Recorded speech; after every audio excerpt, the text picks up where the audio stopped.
Barbershop Conversations brought to you at Cut City. Welcome to another wonderful conversation. My name is Prince of Barber from Queens, New York, and we are sitting here with some fantastic folks today. We're going to get to talk about debonairs and debutantes and etiquette today. So we have here with us Andrew Barr from the Debonair Bear. And Andrew, would you like to introduce yourself and tell us a little bit about who you are and the work that you're doing with the Debonair Bear? Hi everyone, my name is Andrew Barr and my AKA is Debonair Bear. I work with fashion consulting. I teach young kids and professionals how to carry themselves in a fashion manner. I also have the Debonair Bear Doorman Extraordinaire, where I work in different venues in the city as a doorman. And I also have the Debonair chauffeur extraordinaire, where I drive personal clients around the city and show them a good time. But all things encompassed to the Debonair Bear, where it's just charm, fashion, and just how to carry yourself as a gentleman is what I pursue. So that's pretty much what I do. Awesome. Thank you, Andrew.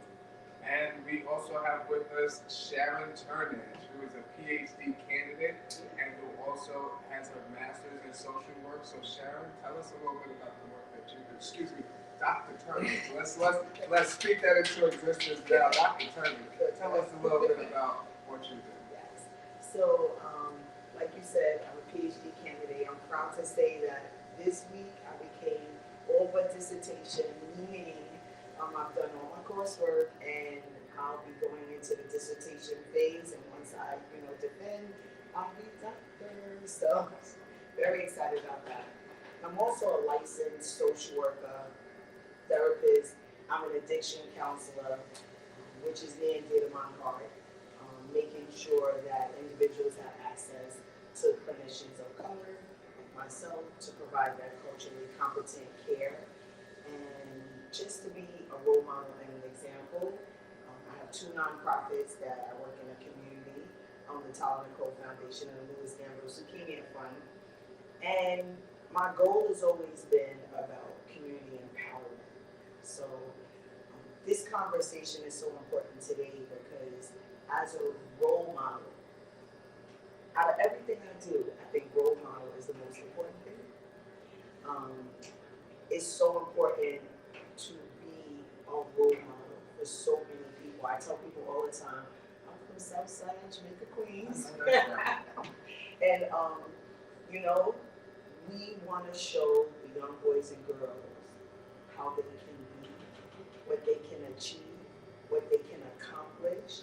And so being able to do this panel today, it means so much to me because I didn't get where I'm at today without having certain principles, and things that I followed and role models and mentors that guided me, right? So the same way we want to bring the education to the youth so they can know what it means to have, etiquette and how to dress and how to carry yourself. Coming from the community, right, I had to know how to be in my neighborhood, right?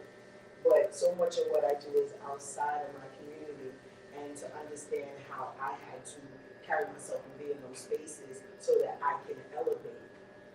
And so that's what I'm trying to do, live by example, be a role model, and hopefully motivate and inspire our young people to just achieve. That's awesome. Well, that is actually a perfect segue into the conversation because being a role model, being someone that people want to look at and model their behavior after and from, sometimes we don't know and can't ask what we don't know. So thinking in terms of dressing for success and for being somebody that some people could see as a model to model that behavior. Talk to me a little bit about the importance of dressing for success. Okay. I was like that, round square. I feel like dressing for success is everything. When it comes to first impression of people. They always look at what you're wearing. I feel like growing up for myself, I was like a special ed student, and I was always laughed at and clowned about. But when I took my appearance more seriously, a lot of people treated me differently. They saw that I had style and a good sense of fashion. So I used that to my advantage to go places in life and start my own businesses and things of that nature. It's key to understand that once you find your fashion sense, you find your personality, you find your likes and your dislikes.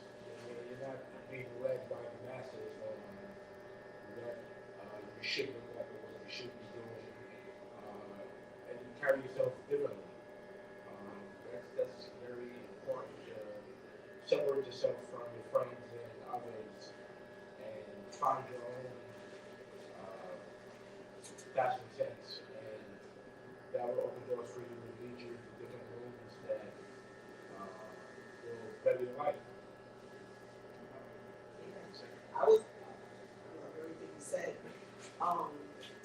It's so important, dress, right? So important because one key point I want to take from what you said is your originality, right? When it comes to me, I was never a person that followed the labels. I was never a person that needed to have the name brand on. I was always a person that felt I knew who I wanted to be, and I let the clothes allow me to be that, right? And so I never followed the other trends. I always wanted to carry myself in a sophisticated kind of way, in a classy kind of way, where I could be viewed as exactly what I'm achieving right now. So from young, I always wanted to be a doctor, right? From young, I always said it. And I knew that for what I wanted to be, everything I did in life was going to get me there, including dress. So when I showed up, even as high school, even junior high school, I showed up with a certain class, looking a certain way, carrying myself a certain way, even when the people around me weren't doing that. When they were, wearing certain things or even carrying themselves a certain way, because like what you're alluding to is once you're dressed a certain way, then you begin to carry yourself a certain way.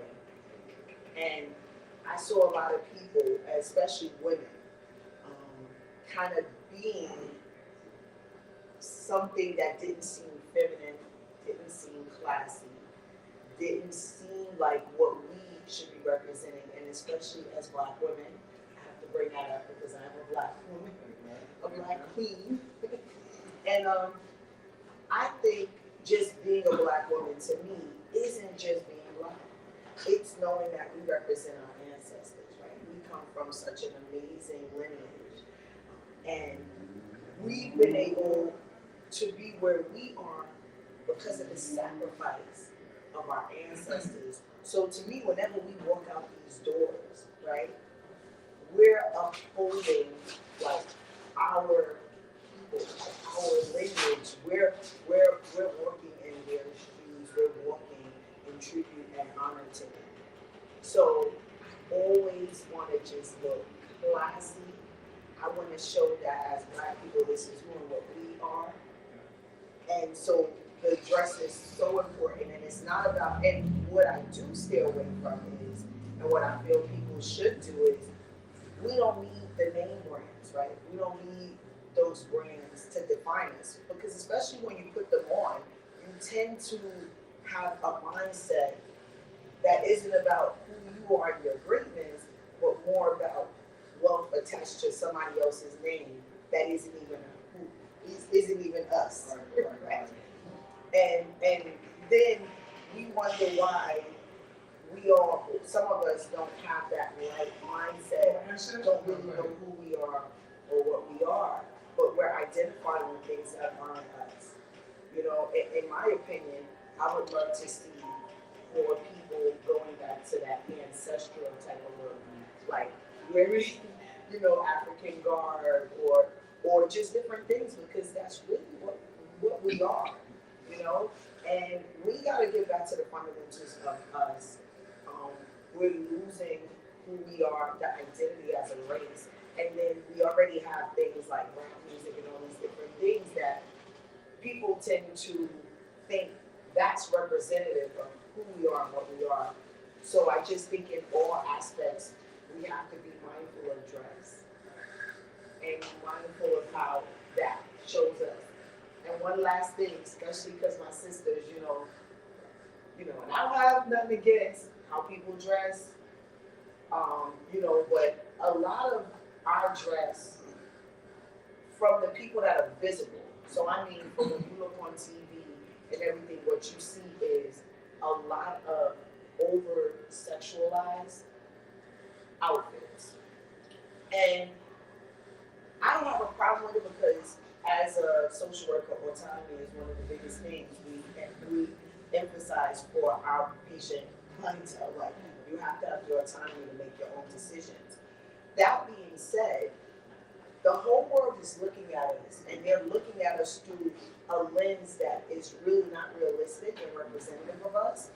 And so we have to start really looking at dress and the dress, because a lot of times you'll see people really with barely anything on, and then the next thing you know, you'll see their behaviors like very kind of sexualized, and people are tending to generalize all of us that way.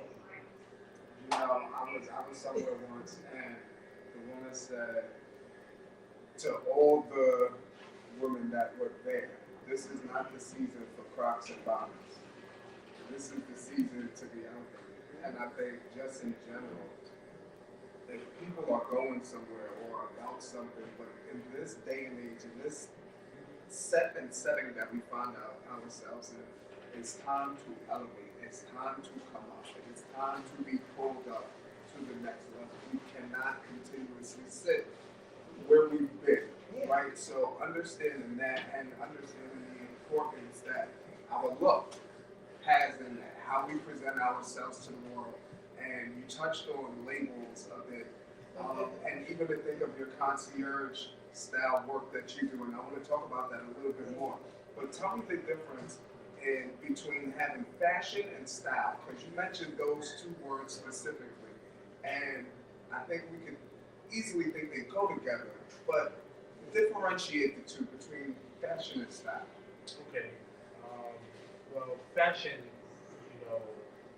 is more of the overall look. To be fashionable, to have certain pieces in your wardrobe that are timeless, to have things that are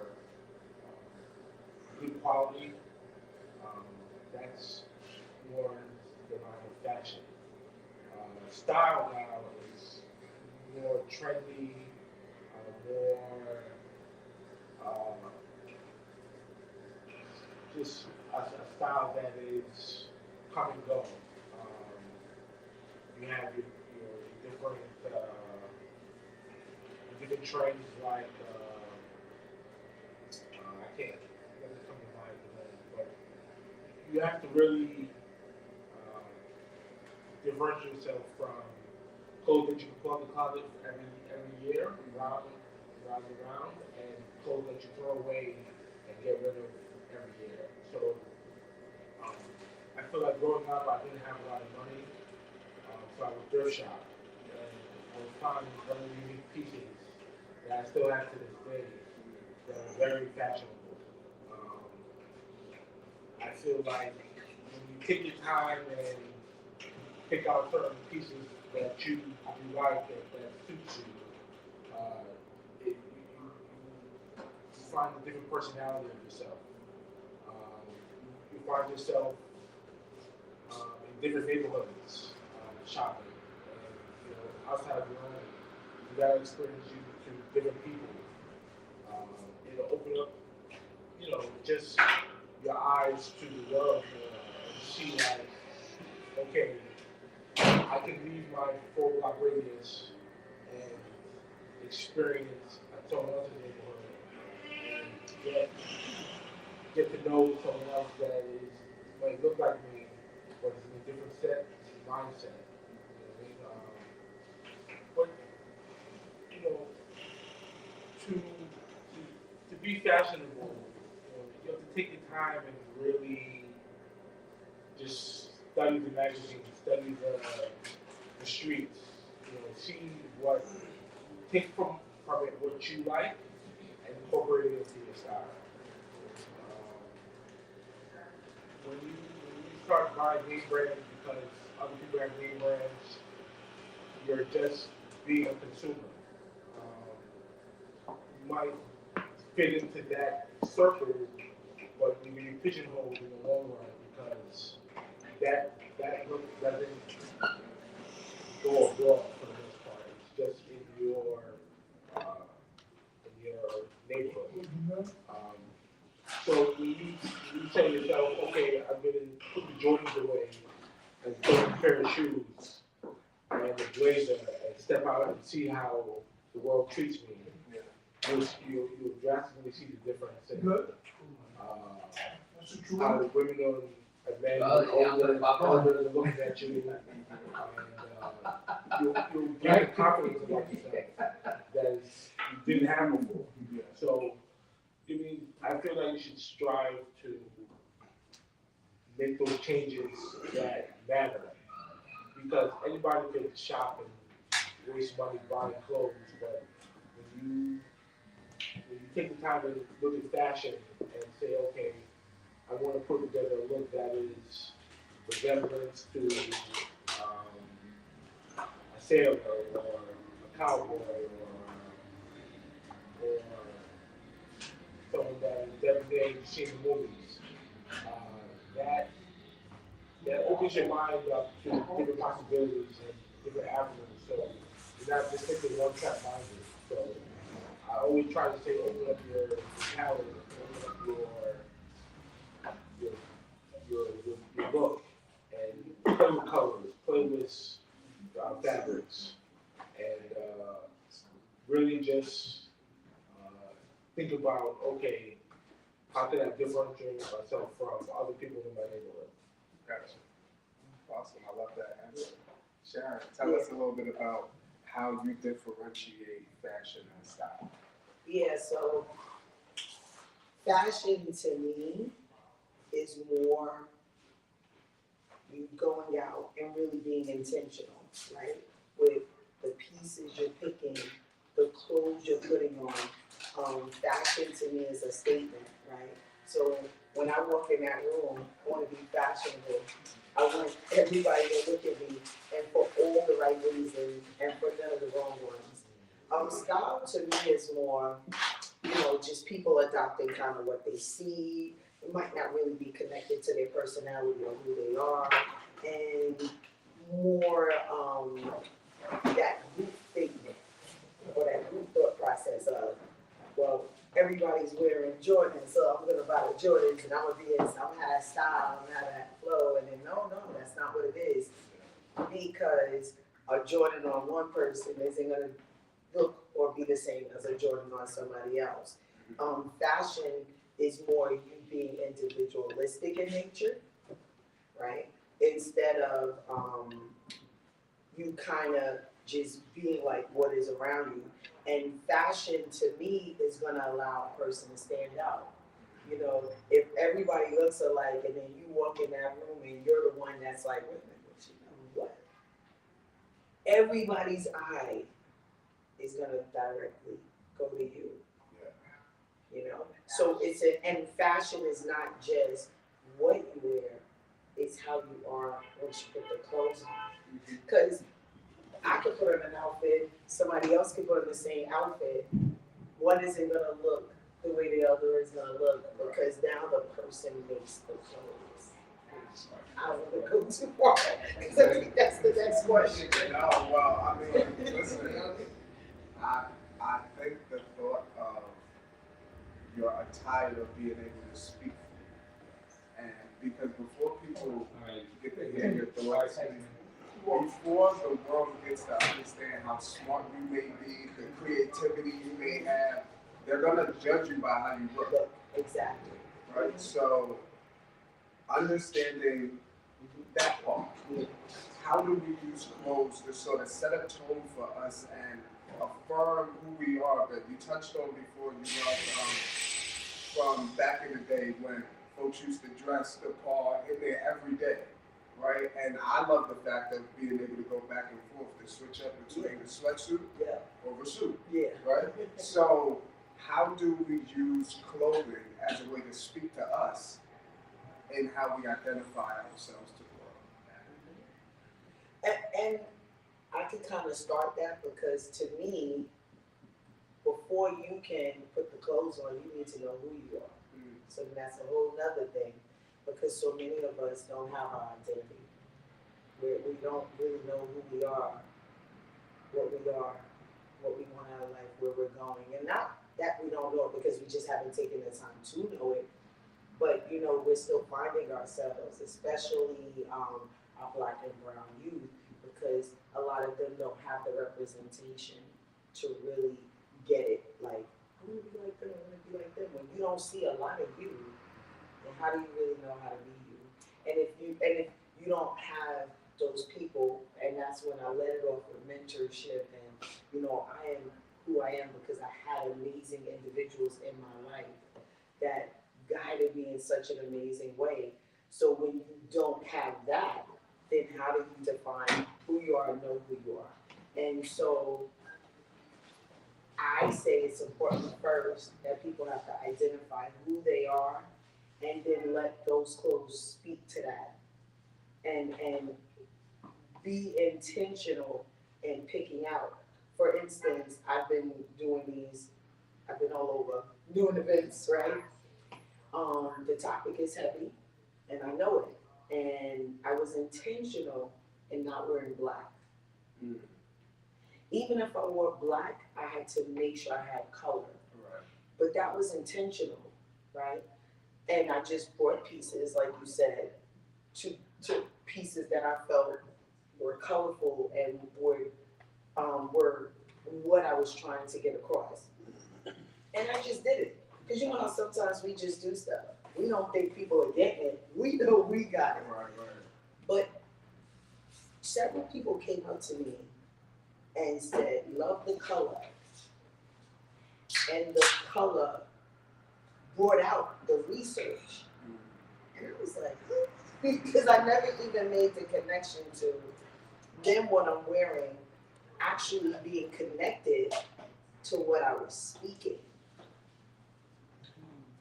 I didn't get it until those people said that to me, and I was like, wow, because that was my mindset. Like, I wanted to ease it up, but I never even thought that the clothes was complementing the research, right? So people are getting the research even better just because of what I'm wearing. Never made that connection. But that is something, now that I made the connection, I'm really going to be even more intentional with how I'm showing up and how I'm using colors. And like you were saying yesterday when we were talking, you were saying the importance of textures and lines. Well, he can speak better to that. So, you know, I feel like if you're gonna stay away from the name brand stuff, you want to get textured clothing, where it's ribbed or if it's a pattern or just things that you know that resonate and speak out more than just a plain white tee or a plain dress shirt. You want to get a quality fabric. But you know, to touch more on her point of when you have your outfit speak for you, you know,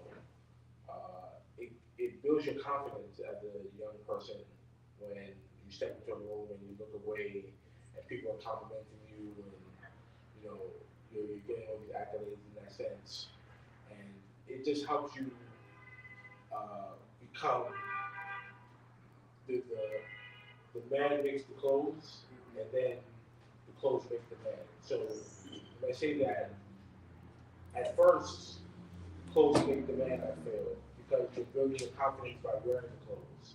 And once you have the confidence, then you make the clothes. It saves so much money, not buying into a lot of, trends and things of that nature. But, it's never late to learn something new in life. So. That's the truth. It's never too late. So I want to switch gears for a little bit and talk about workforce. So workforce happens to be a world I'm particularly familiar with. I recently started with the Office of Diversity and Inclusion Management for the state. Good. We need that, very important. Yes, and the focus of my work is really helping Black and brown folks, people in marginalized communities that look like us, have access to positions in state government. So, in terms of that representation factor, that I keep hearing it throughout the conversation.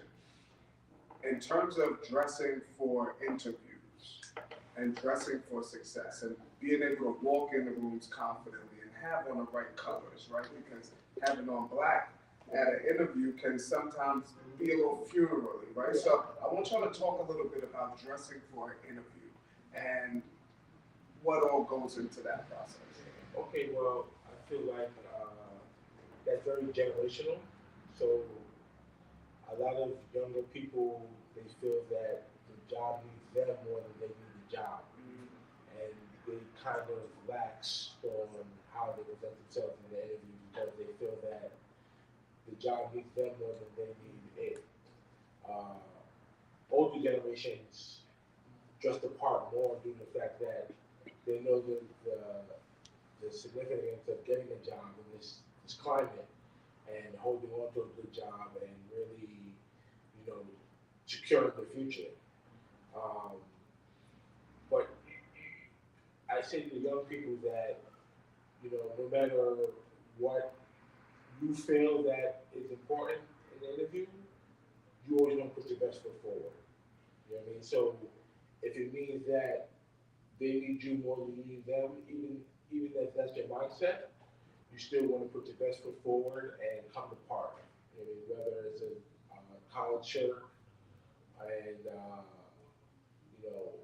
slacks and some shoes, just try to do the bare minimum because I've been in many interviews and I show up and I see candidates by pairs and they're so out of the loop. I say, oh, I got this job easily because my competition is not living up to the part, and it shows. So you want to go into the interview knowing that I'm going to outdo everyone again by my appearance, because that's something I have control over. If you feel that this job is beneath you or in any way, then you shouldn't even be applying for jobs like that because you're not gonna strive if you're not confident in what you're doing. So it's a lot to keep in mind when it comes to an interview when it's your first impression to this job and they're getting to know you for the first time. So if you come in there with a chip on your shoulder, it's gonna show. If you come in there prepared, it's gonna show. So you have to be very transparent with your look and your attitude. Yeah, and I was writing some points because one thing you said was appearance. It made me think of when I did a conference, I think it was last year, I did a conference, and I'm very intentional. I'm going to say that word a million times because I feel as people we need to move with intentionality. I make sure I tell my clients that you have to be intentional. So doing this presentation, I was like, I really, really want to I want to look the part. This was one of my first presentations. It was sort of my introduction to the whole conference, series, the different educators, because this was really like my first conference as far as a PhD student, right? I know how I do, but they don't. So I came and I looked the parts. First of all, a dress, and I believe the dress was purple, which was intentional because that's royalty. Okay. So I was like, I'm going to be a royal. I let them know I'm a queen, black queen all day. So, and just the shoes and the hair and just the makeup wasn't too much. It was just right. Did my presentation, which killed it. The presentation was amazing. But I was representing Yeshiva. I'm at Yeshiva doing my doctorate, but I graduated from Fordham. And I remember the Fordham educators walked up to me and they said, you sound the part, but you look the part. And they said out of this whole conference, you were the only one that looked the part. And I was like, so once again, I have my own way. So in my mind, intentionally, I want to walk in the room a certain way. I don't really care how anybody else walks in the room. I know how I want to walk in the room. And I'm good for being in some heels, some pants, and a shirt, and people in sneakers. Yeah. I'll go to the party just like that. Okay. But it's one thing to know what you strive for, but it's another thing for people that have so much respect for you. Like, I was representing Fordham just as much as I was representing Yeshiva, and it's like I made them proud, you know, because I stood up there the way I should have looked, the way I should have sounded, and the way I should have carried myself. That's so important because one thing about it is we don't know who's watching, and you kind of touched on that. It may seem like I hear people all the time, well, I don't care, I'm just throwing this on or whatever. But you never know who's looking. I was so trying to impress Yeshiva, I wasn't even thinking about pressing Fordham because I've already graduated. Yet and still, they had all eyes on me. Yeah, it's the truth. And one other thing about this story, which Mickey knows a lot about, I am actually now on the board of the New York State Social Work Education Association. I am now on the board. Congratulations. And the board nomination came from that presentation. Wow. And never, ever, ever even thought about being on the board. I was so grateful to just be accepted to present. But somebody saw me at that presentation and she was like, as soon as I have nominating opportunity, I'm nominating you. And she did, and I'm now on the board. So I wasn't even looking for that. But you see how that opportunity came? Absolutely. And it came from how I looked, etiquette, how I carry myself, and the knowledge. I was so knowledgeable and so on point. And so it all goes hand in hand. I can be the most knowledgeable person in the room, and if I'm up there looking a hot mess, people gonna be like, well, she didn't know to get dressed. She knew everything else. She didn't know to put on something nice. You know, it all goes together, and until we realize that it's not about the worth of the item, which is why, and I'm happy you brought that out, it's about how that item, like you said, you make the clothes. And so, yeah. I love those stories. I think about even myself, for my age and the type of work that I was doing, I didn't get the respect because I just graduated with an associate's degree, but I'm working at the same school I just graduated from. And now I'm sitting at tables with people with masters and doctoral degrees, and they like, you just have an associate's degree, right? So I had to change up my look. I started to wear bow ties every day. So much so that my nickname became bow tie at work, right? And they was like, yo, Jay, do you even own jeans or sweatpants? And I'm like, yeah. They're like, because if we invite you out, like, you can't be wearing a bow tie, right? But for me to walk into those rooms, there was a level of respect that I was able to gain from my look that I didn't get from my age and from my education. So how I got dressed, right, and how I put on every day, that was what helped me and allowed me to sort of navigate those spaces. And you're right, somebody is always watching. And we never know who it is, right? And you could be as dumb as a doorknob. You don't know nothing about nothing, but you look like you know something. Somebody gonna stop you and ask you something. Yeah. Or you could look like $1 million and don't know not a daggone thing. But somebody gonna stop you. Why? Because you look like something. So now understanding the power of when you look like something, what that helps to attract. What should you not wear on an interview? Talk to me a little bit about what not, big no, don't wear it at all. Yeah, don't come in the interview with sneakers on. That's first of all. Especially dirty sneakers. I know people tend to think the Air Force Ones is that the ones where it's all white or whatever. No. Those are not shoes. No.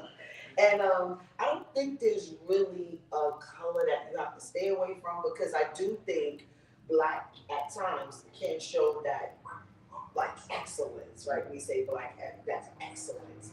But at the same time too, depending on how you dress it up, if you're wearing black and then now you got a black shirt, black pants, and black shoes, right? It looks like you just came from grandma's funeral, and then you don't want that either. I think that you also have to try to do a little bit of homework on where the interview is. And that was one of my points I wanted to bring up.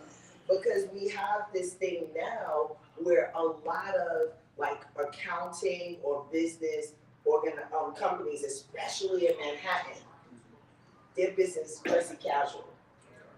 Now, dressy casual. So what does that mean?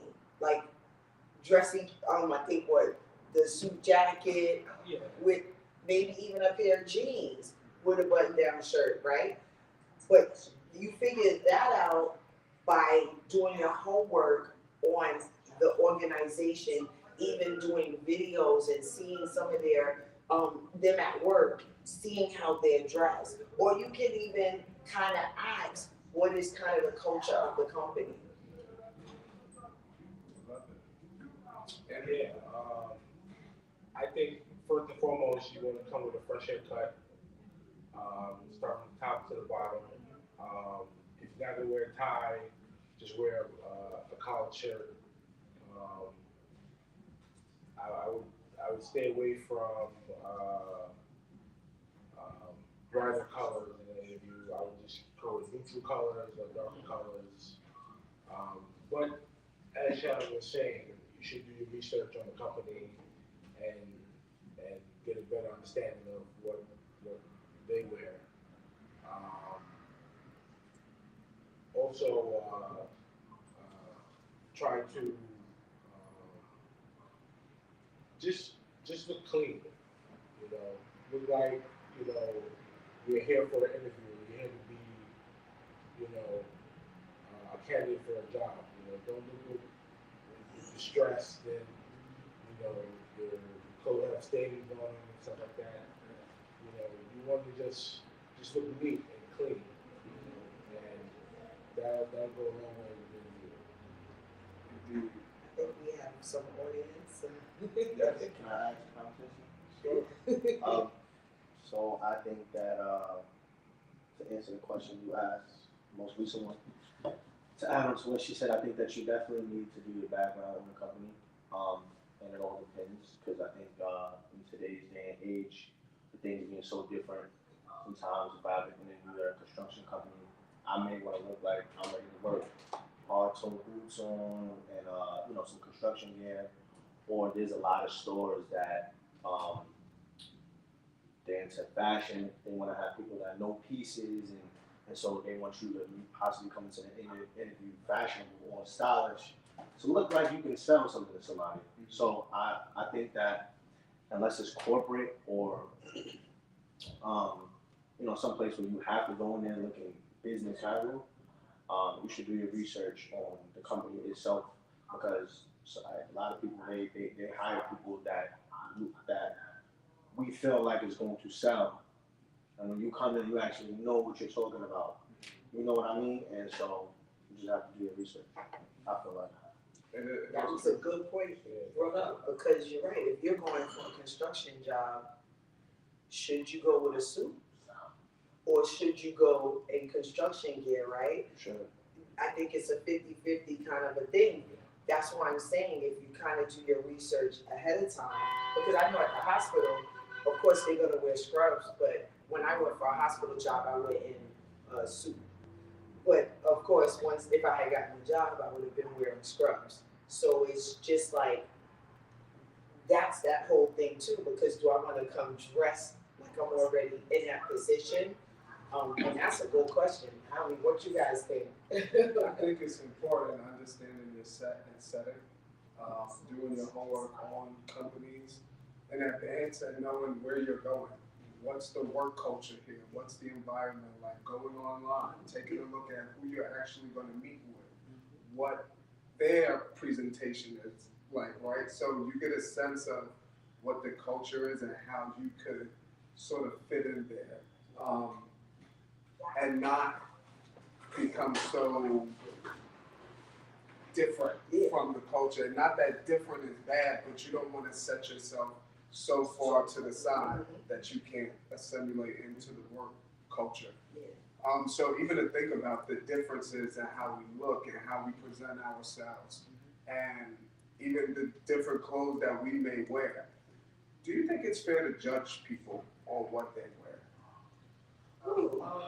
I feel like you can be judged inside or out. I mean, in actuality or in someone's mind. So it's human nature for the most part.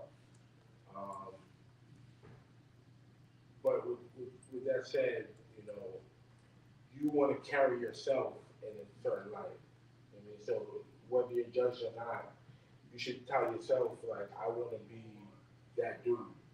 You know what I mean? And really, live up to that. And your fashion is your first, your everything when it comes to that.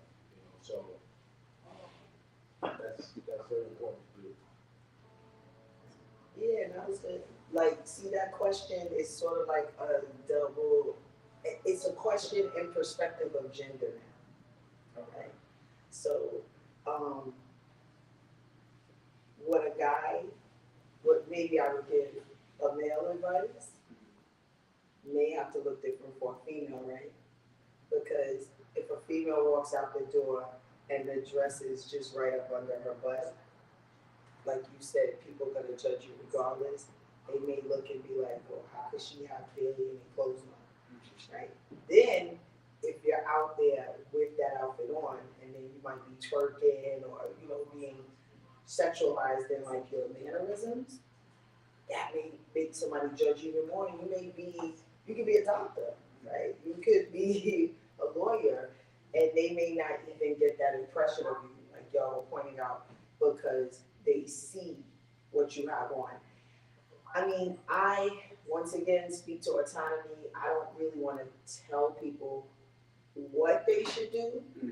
What I would suggest, and especially for our women and men, I think the men need to pull up the pants. I think the women need to put on some clothes. And I think it has nothing to do with what anybody judges us as. So now if I want to be a black queen, and if I'm looking at my people, I want to see my people in a different light. Yeah. It's not, you're not doing anything wrong. I know what your lineage is. I know we came from kings and queens. Instead of you dressing that way, I want you dressed in just some amazing garbs that just show who we are, just as a people, and let that shine through. Because what we don't realize is, I had a girlfriend that came from Guyana. And she said the reason why she came here was because she saw in the videos, she saw the cars and the jewelry, the girls with the outfits, the guys spending money on the in the videos, right? And all of that. That was her persona or her interpretation of what we are here. And when she got here, she was like, what they're showing us is not at all what it is. And so once again, it goes back to people are viewing us and seeing us in a light. And they're treating us to what they're seeing us as. So even if I walk in that door and I'm dressed and I'm everything else, they still see me as that person they see on the videos, that person they see on TV, like loving hip hop. Like a lot of those shows, I don't watch them, and just because I just don't want to put that in my energy. You know, I don't want to absorb that. But they see us successful and argumentative, successful and fighting, successful and promiscuous, right? And success is now being connected to dysfunctional behavior that those women are doing because they're getting a check. If they weren't getting a check, none of that behavior would be happening. And we don't get that we don't see that they're getting paid to do that, right? That minstrel show. That goes back to, slavery time where we were made up and to for the buffoonery and to clown ourselves, right? And that was what the white man had portrayed us as. Right now we have that modern day minstrel show. It's okay to be in a video and to be half naked and to have my boobs, my butt, and be twerking and everything. And I'm not judging. But once again, it just goes to that minstrel type of just environment. And that's what we're being perceived as. It's funny to point it out to you in one thing, Cardi B. And I loved when Cardi B came out because I felt like when she first was on Love and Hip Hop and I watched her, she had some morals. I remember her checking, was it Joe, who was it? The guy that was having those babies with Tara. Peter Gunn? Yeah. Peter? So I remember her checking him. And just, she was so eloquent and just seemed like this girl, even though they viewing her in this light, she got morals and values and fundamentals. Like, she's living her life according to, certain etiquette and the way she feels that we as men and women need to carry ourselves, right? But yet and still, how many people got that more so than they seen what she had on and how she was carrying herself and and everything else? And that's why I'm saying we can be so much more, but they're only seeing us in one light.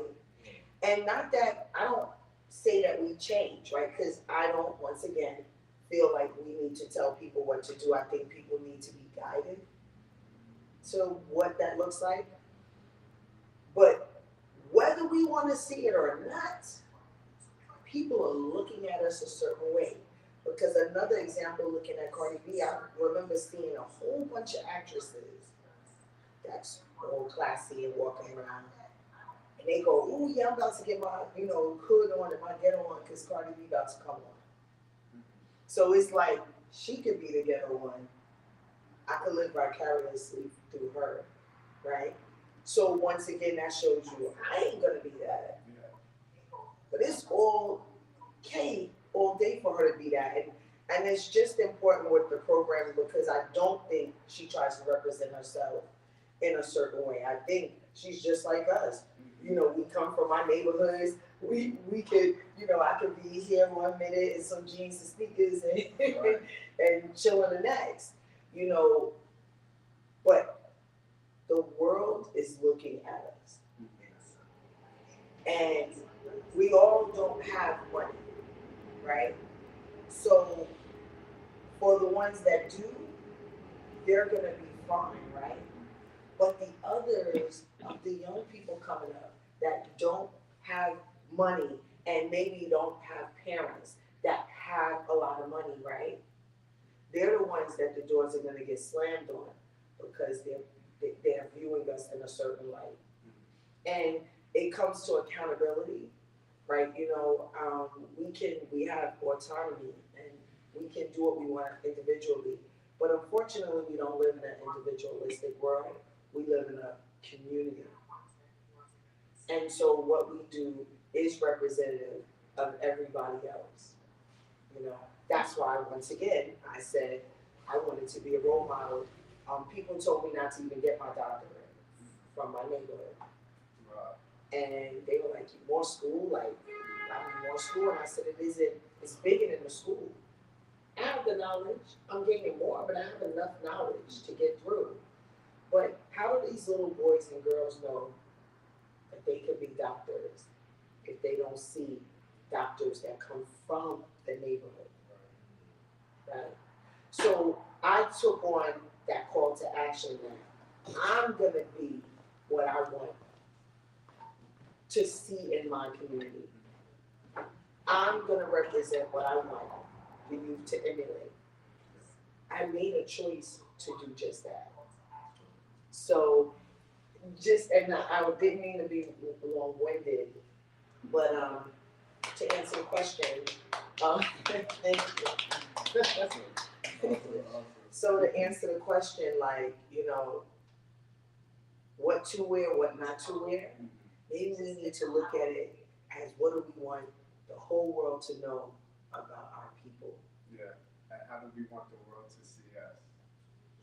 When we walk out into the world every day, how do we want the world to see us? Even to think of something real quick, bits of tips.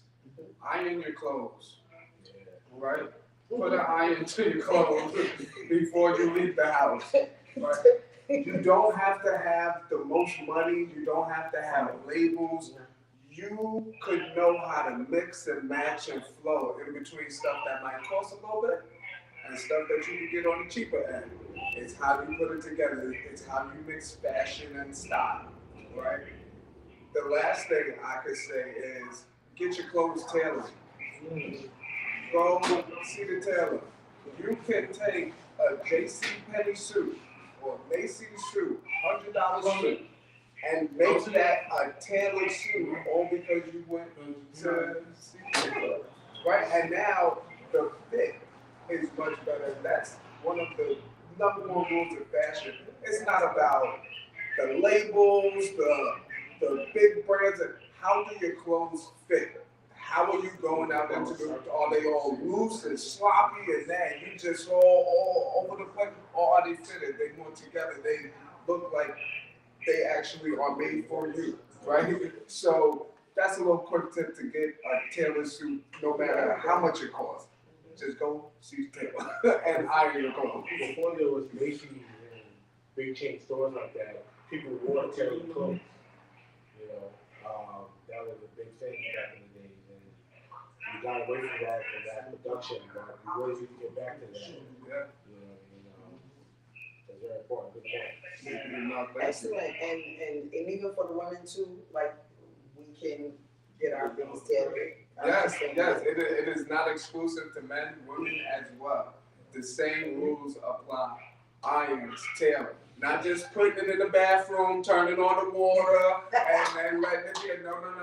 Get the iron, invest in the iron, and really take care of your clothes, because then as you go out into the world, your clothes will take care of you. So one final thought before we wrap up the conversation, what takeaway do you want people to walk away from this conversation with about debutantes and etiquette and fashion? What's your final thought you want our viewers to walk away with? Well, I feel like just know that, you know, you can be whatever you want to be, and fashion opens up that door to make that happen. You could, you know, you already know in your mind what a bum looks like to what a rich person looks like. So, in your day to day, what do you want to look like? You know what I mean?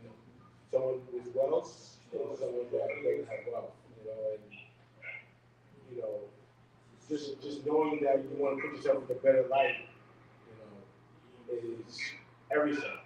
You know? Like Sharon was saying, you know, we come from a lineage of strong black people, and we want to carry that torch on to the next generation. Yeah, I love it. What I would say is a key takeaway. Dress is bigger than just the clothes we put on.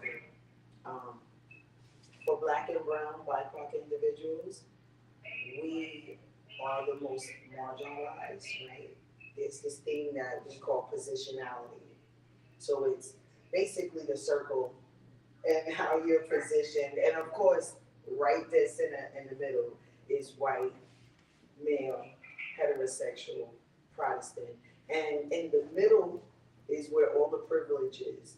And from that middle to the outskirts, around the end of the circle, of course, is black individuals. Black men above black women, but we are the most marginalized, right? We already have adversity against us.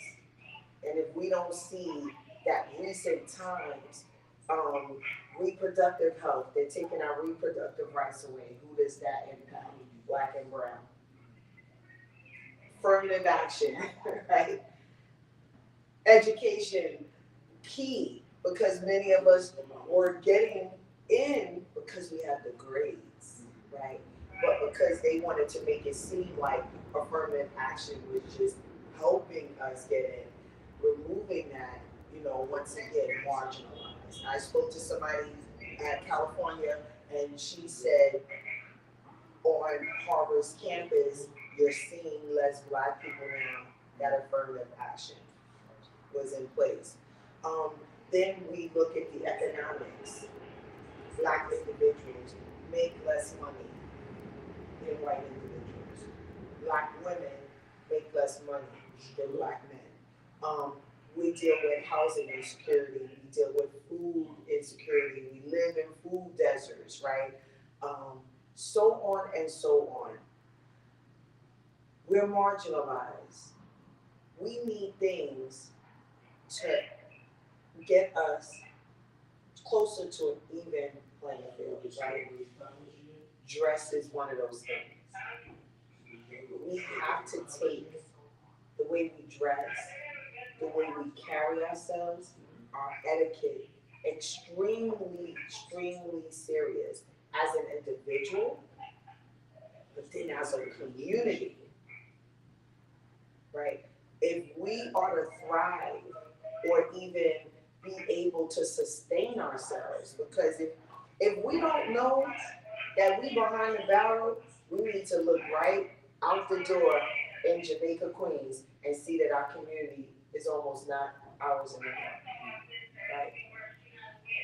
We are behind the 8 ball because I don't know if we realize we're not together enough as a community, and I don't want to go into that because we would need a whole, the whole 2 hours for that, you know.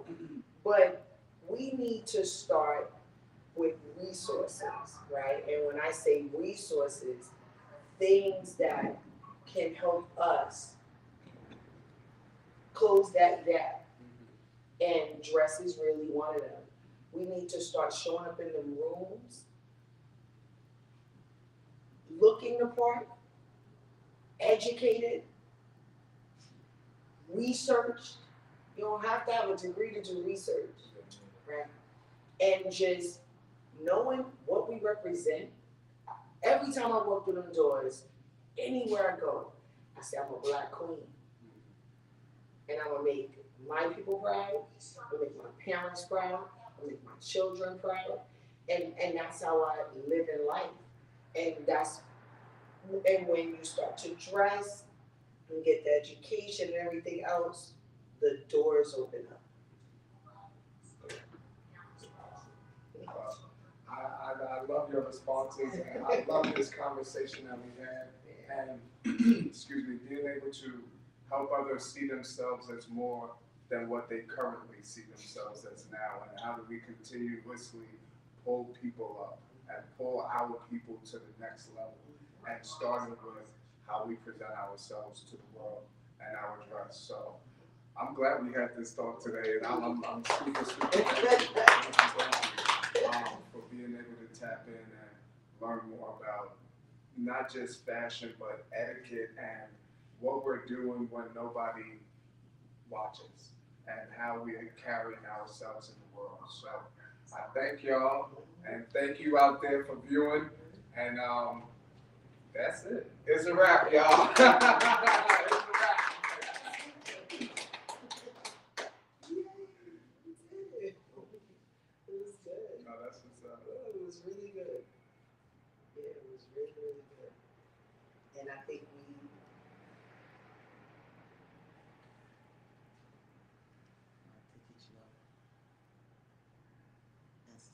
Okay, looks good. All they were right. really, really good because Awesome. we didn't want this conversation to just be about clothes. We wanted it to be about life. Yeah, you did it. You accomplished that.